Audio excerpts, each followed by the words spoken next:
Como resolver o problema de cachorro de rua? Em época de eleição é maravilhoso. Sempre aparece alguém de ONG querendo resolver os problemas dos cachorros de rua. E você que tá vendo esse vídeo às vezes fala, o sabidão aí sabe resolver o problema dos cachorros de rua? Cara, se eu te falar que eu sei, e é mais simples do que você imagina. Infelizmente no nosso país, as pessoas só fazem as coisas em cima da obrigação. Eu não sei de qual região que você tá vendo esse vídeo. Da minha região tinha uma coisa chamada carrocinha. O que é a carrocinha? Era um carro da prefeitura que andava na rua retirando os animais que estavam soltos. Eles pegavam esses animais, levavam para o centro de zoonoses e lá eles ficavam por mais ou menos 2 meses. Dentro desse período de 2 meses, se o tutor não aparecesse para buscar, infelizmente eles sacrificavam esse animal. Ou levavam o animal para algumas faculdades de medicina veterinária para poder estar estudando. Tem muitos anos que essa prática foi abolida. Foi considerado maus tratos, tá retirando o animal da rua e jogando para as zoonoses e sacrificando. Resolveu um problema de maus tratos. E agora? Criou um problema maior. Qual que era a situação que acontecia? Quando pegava um cachorrinho na rua, você esperava por 24 horas. Se o animalzinho não aparecesse em casa, você poderia ir lá na zoonose que estava lá. Você pagaria uma taxa para retirar seu animalzinho. A minha mãe, eu acho que ela já deve ter pago umas 4 ou 5 vezes para retirar uma cachorra que a gente tinha. Eu lembro muito dela. Era a Paloma, uma vira-lata amarela. Então o que acontece? Toda vez que o cachorro era pego na rua, o pessoal ia lá para retirar o cachorro. Quando a prefeitura parou de retirar os animais da rua, por conta de ONGs, protestos, dizendo que era maus tratos animais, você acaba resolvendo um problema. Beleza, resolvemos o problema dos cachorrinhos que eram sacrificados no centro de zoonose. Criamos outro problema.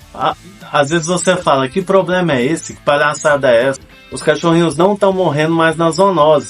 Não criamos um problema. Criamos sim. A partir do momento que você não está retirando esses animaizinhos, o tutor ficou sem vergonha. E o que ele faz? Antes o tutor prestava atenção se o portão estava trancado, se o cachorro fugisse na rua, o tutor ia atrás para poder buscar, porque ele ia ter um custo de estar pegando um carro, ir lá nas zoonoses, pagar uma taxa e retirar o cachorro. Agora, você não tem esse problema. Agora você poderia largar o seu cachorro solto na rua e a zoonose não ia levar. Porque o tutor que tem um animalzinho na rua, ele ama o seu animalzinho. Mas agora ele está despreocupado, não tem o risco mais do seu animalzinho morrer. Olha só que maravilha. Mas tem um problema. O animalzinho, ele tem instinto. E quando ele tem esse instinto, ele vai fazer o quê? Namorar. E quando ele namora, ele cria filhotes. E quando ele cria filhotes, aumenta o problema. Porque não tem nenhum órgão regulando essa questão da natalidade do cachorro e também não tem nenhum órgão regulando essa questão da quantidade de cachorro na rua. Ah, mas o que tem? Deixa os bichinhos namorar, deixa os bichinhos reproduzir. Qual que é o problema? O tutor é dono do cachorro. Na grande maioria ele não vai querer os filhotes. Ele tenta doar os filhotes. Na maioria das vezes não vai conseguir doar porque é vira-lata. Se fosse de raça, doaria tudo num piscar de olhos. Mas ninguém quer vira-lata. Uma fêmea, em 2 ou 3 anos, vai dar mais ou menos uns 100 cachorros dessa primeira fêmea. E a gente está falando de uma fêmea de rua. Imagina o tanto de cachorro de rua que tem. Isso eu estou falando de cachorro. Se eu entrar em gato que entra no cio a cada 3 meses, a conta ainda é maior.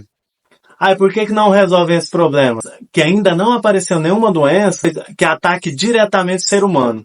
Infelizmente, se aparecer um tipo de doença nesse nível, pode ter protetor de animal, pode ter ONG, pode ter amante de pet, pode ter o que for. Eles vão entrar para arrebentar e resolver o problema. Por sorte, não tem esse tipo de doença. Ah, Leonardo, e o que a gente faz para resolver esse problema? Primeiro, se não tem condição de ter um animalzinho, não arrume. Ah, como assim condição? Não tem um ambiente adequado, não tem um ambiente para manter o cachorro dentro do quintal? Não tenha.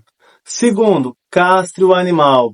Muita gente tem um animalzinho, principalmente se for de raça, porque tem aquele negócio de, eu vou tirar uma cria. A menos que você tenha o desejo de ser criador de animal, não faz sentido ficar tirando cria. Tenha só o seu cachorrinho mesmo e segue viagem com ele. Você castrando, você resolve o problema. Se tiver uma castração inteligente, vai resolver o problema. Mas mais do que a castração, é a consciência da pessoa que pegou o animal de não ficar reproduzindo o animal sem ter um sentido claro. E também não ficar largando o cachorro solto na rua, porque infelizmente ele tem o instinto dele, ele vai reproduzir. Não faz sentido nenhum largar um animalzinho na rua. E sem falar que o animalzinho na rua, além de ser atropelado, pegar doença, trazer doença para dentro de casa, passar doença para os outros animais, tem o risco de derrubar um motoqueiro, causar um acidente, transmitir doença para outros animais que não tem nada a ver. Então é muito interessante cuidar dos animaizinhos e não deixar solto na rua. Mas infelizmente é uma coisa muito recorrente e que a pessoa que tem um animal parece que não tem essa consciência, mas é responsabilidade de quem tem um animal de cuidar dele. E é maus tratos você largar o cachorro na rua. Ah, mas ele saiu só para dar uma volta. Poxa, mas o cachorro saiu para dar uma volta e voltou grávido. Ou se o cachorro saiu para dar uma volta e está engravidando o cachorro dos outros. Então isso é maus tratos, gente. Vamos cuidar, não vamos deixar isso acontecer. Muito obrigado por assistir esse vídeo. Até a próxima e valeu!